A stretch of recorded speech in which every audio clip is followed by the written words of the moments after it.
మీ వ్యక్తిగత జీవితంలో ఈ విషయాలను ఎవరితోనూ అసలు పంచుకోకండి. ఎందుకంటే అది మిమ్మల్ని కిందకి లాగుతుంది. ఈ ఆధునిక యుగంలో సోషల్ మీడియా ఫ్రెండ్ సర్కిల్లలో అందరూ ప్రతి ఒక్కటి షేర్ చేసుకుంటున్నారు. కానీ సనాతన ధర్మం, భగవద్గీత, మనుస్మృతి, పురాణాలు, ఉపనిషత్తులు మనకు రహస్యాలను కాపాడుకోవడం, మౌనం యొక్క శక్తిని బోధిస్తాయి. భగవాన్ శ్రీకృష్ణుడు అర్జునునికి గీతలో చెప్పినట్లు ఆత్మానం ఆత్మన జయత్, తనను తాను జయించాలి, మాటలను నియంత్రించాలి. ఈ వీడియోలో 10 ముఖ్యమైన విషయాలను వివరంగా తెలుసుకుందాం. ఇవి పంచుకోకపోతే మీ శాంతి, కర్మ, ఆధ్యాత్మిక శక్తి కాపాడబడతాయి. ఇందులో మొదటిది మీ ఆదాయం. ఎప్పుడు కూడా మీ ఆర్థిక స్థితి గురించి ఎవరితోనూ సాధారణంగా చెప్పకండి. మహాభారతంలో యుధిష్ఠిరుడు తన రాజ్య సంపద గురించి బహిరంగ చేసినందుకు కౌరవుల అసూయ పెరిగి యుద్ధం వచ్చింది. ధనం అంటే యజ్ఞంలోని అగ్ని లాంటిది. దాన్ని బయటకు చూపిస్తే ఆరాటం వస్తుంది. జీతం, సేవింగ్స్, ఇన్వెస్ట్మెంట్స్ గురించి చెప్తే బాగా అప్పులు అడిగేవారు లేదా దురాశతో దెబ్బతీసేవారు వస్తారు. ఇప్పుడు దీనికి ఉదాహరణగా ఒక నీతి కథ కూడా తెలుసుకుందాం. అనగనగా ఒక పేద బ్రాహ్మణుడు బంగారు కుండ కొన్నాడు. కానీ రహస్యంగా ఉంచి దేవాలయం కట్టడం ప్రారంభించాడు. అలా కొద్ది రోజులు పోయాక దేవాలయం కూడా పూర్తి అయింది. పొరుగువాడు చిన్న మొత్తం గురించి గొప్పలు చెప్పగానే దొంగలు దోచేశారు. విష్ణు పురాణంలో చెప్పినట్లు నిజమైన సంపద నిశ్శబ్దంగా పెరుగుతుంది. సోషల్ మీడియాలో ధనం ప్లాన్ చేసేవారికి ట్రోల్స్, స్కామ్స్ వస్తాయి. దేవుని అనుగ్రహంతో అంతా బాగుంది అని మాత్రం చెప్పండి. ఇది మీ ఇంటి లక్ష్మిని కాపాడుతుంది. అలాగే దిష్టి నుంచి కూడా రక్షణ ఇస్తుంది. కాబట్టి ఎప్పుడు కూడా మీ ఇంటి సంపద గురించి, మీ ఆదాయం గురించి ఎప్పుడు కూడా బహిరంగంగా బయట పెట్టకండి. ఇక ఎవరికి పంచుకోకుండా ఉండాల్సిన విషయాల్లో రెండవది కుటుంబ గొడవలు. భార్యాభర్తల మధ్య సమస్యలను బయట వారితో ఎప్పుడు కూడా చెప్పకండి. సనాతన ధర్మంలో కుటుంబం శివపార్వతి లాంటి పవిత్ర యూనిట్. రామాయణంలో అయోధ్యలో పాలసభ రహస్యాలు లీక్ అయినందుకు సీతాదేవి అపహరణ జరిగింది. గొడవలు చెబితే ఇతరులు జడ్జ్ చేస్తారు, పుకార్లు పుట్టిస్తారు. చిన్న సమస్యలు కాస్త పెద్ద సమస్యలు అవుతాయి. దీనికి ఉదాహరణగా ఒక పంచతంత్ర కథ గురించి తెలుసుకుందాం. కోతి దంపతులు పండు గురించి గొడవపడి ముసలి స్నేహితుడికి చెప్పగానే అతడు మోసం చేసి అంతా కోల్పోయారు. కుటుంబ విషయాలు ఆలయంలోని గర్భగుడి లాంటిది. బయటవారు అపవిత్రం చేస్తారు. బదులుగా ప్రార్థనలు, పెద్దల సలహాలు తీసుకోండి. గీతలో 6వ అధ్యాయం 5వ శ్లోకం ప్రకారం తనను తాను ఉద్ధరించుకోవాలి. ఇది మీ ఇంటిని శాంతి నిలయంగా ఉంచుతుంది. కాబట్టి ఎప్పుడు కూడా బయట వారితో కుటుంబ సమస్యల గురించి చెప్పుకోకండి.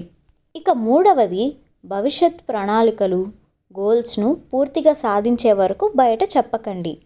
పురాణాల్లో విశ్వామిత్రుడు కొత్త స్వర్గం సృష్టించాలనే ఆలోచనగా ఇంద్రుడు తెలుసుకొని అడ్డుపడ్డాడు. ముందుగా చెబితే అసూయ, కుళ్ళు కుతంత్రాలు వస్తాయి. కాబట్టి ఎప్పుడు కూడా మీ భవిష్యత్ ప్రణాళికను బయట వారితో చెప్పకండి. అది ఆగిపోయే ప్రమాదం ఉంది. దీనికి ఉదాహరణగా ఒక నీతి కథ తెలుసుకుందాం. రైతు పంట గురించి గొప్పలు చెప్పగానే అసూయతో విత్తనాలు దొంగిలించారు. ఆధునికంగా job promotion, business idea social మీడియాలో పోస్ట్ చేస్తే కాపీలు, నెగిటివ్ ఎనర్జీలు వస్తాయి. గీతలో కర్మయోగం ఫలపేక్ష లేకుండా చేయండి. అందరికీ చెప్పుకుంటూ చేయకండి. నిశ్శబ్దంగా బిల్డ్ చేయండి. అలాగే మీ విజయం మాట్లాడుతుంది. ఇక ఎవరికీ చెప్పుకూడని విషయాల్లో నాలుగవది మీ దాన ధర్మాలు. మంచి పనుల గురించి గొప్పలు చెప్పకండి. మహాభారతంలో కర్ణుడు రహస్యంగా ఇచ్చాడు. దానికి దివ్య ఫలితం వచ్చింది. గీత 17వ అధ్యాయం 20వ శ్లోకం. సాత్విక దానం రహస్యంగా ఉండాలి. ఫోటోలు పోస్ట్ చేస్తే ప్రశంస వస్తుంది, కానీ అహంకారం పెరిగి పుణ్యం తగ్గుతుంది. ఉదాహరణ కథ. ధనవంతుడు దానాలు గొప్పలు చెప్పగానే వర్షాలు ఆగిపోయాయి. వినయపూర్వకుడు రహస్యంగా ఇచ్చాడు, పంటలు పండాయి.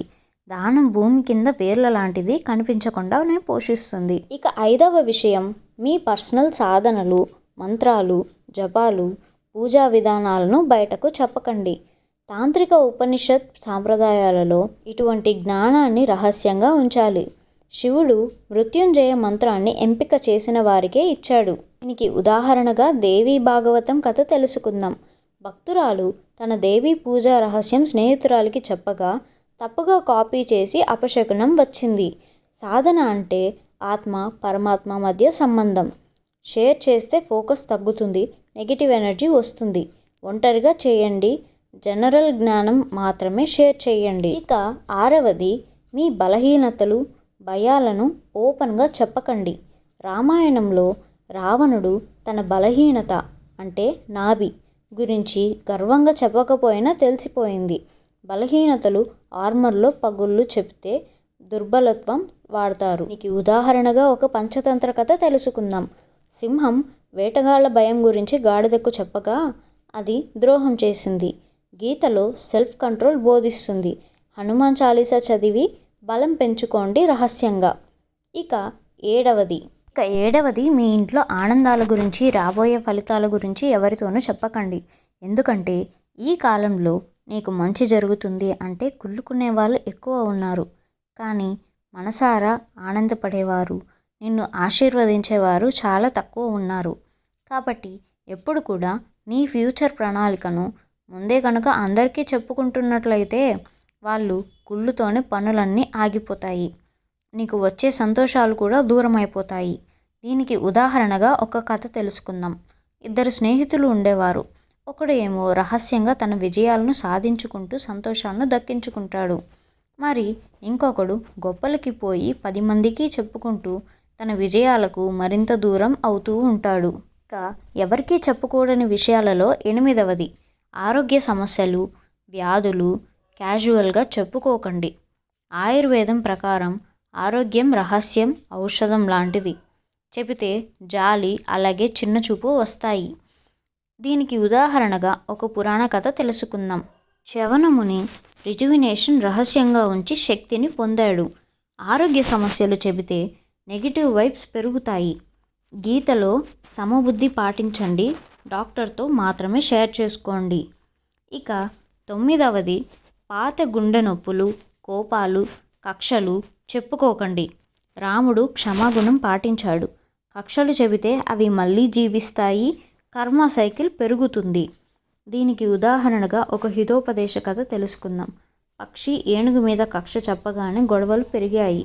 ప్రార్థనతో క్షమాపణ చేయండి.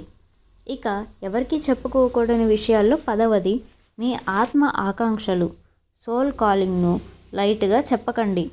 ఉపనిషత్తుల్లో ఆత్మశోధన పర్సనల్. అర్జునుడు శంఖాలు కృష్ణునికి చెప్పాడు, ఎన్లైట్మెంట్ వచ్చింది. కథ, సాధకుడు ఎన్లైట్మెంట్ డ్రీమ్ స్పెక్టిక్స్ను చెప్పగానే మార్క్ చేసిన మార్గం తప్పాడు. మీ పర్పస్ను గాడ్ చేయండి, యాక్షన్తో మేనిఫెస్ట్ చేయండి. సనాతన ధర్మం మనకు డిక్రిషన్ ఒక రక్షణ కవచం అని బోధిస్తుంది.